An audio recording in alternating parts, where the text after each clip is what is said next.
சேலம் மார்த்தாண்டம் காலச்சந்தா ரோடினுடைய நிலைமை அதிகாரிகளுடைய கண்ணுகள் திறக்க வேண்டும். அரசு கவனம் செலுத்த வேண்டும். சாலை மார்த்தாண்டம் பெரிய சாலை காலச்சந்த சாலையுடைய நிலைமை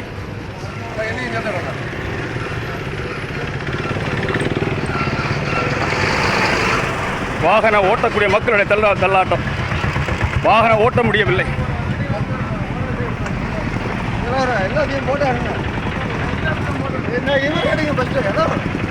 இதாம் சாலையுடைய நிலவரம்.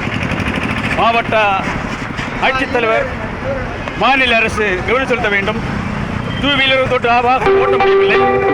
பலமுறை சாலைகள் கவனம் செலுத்த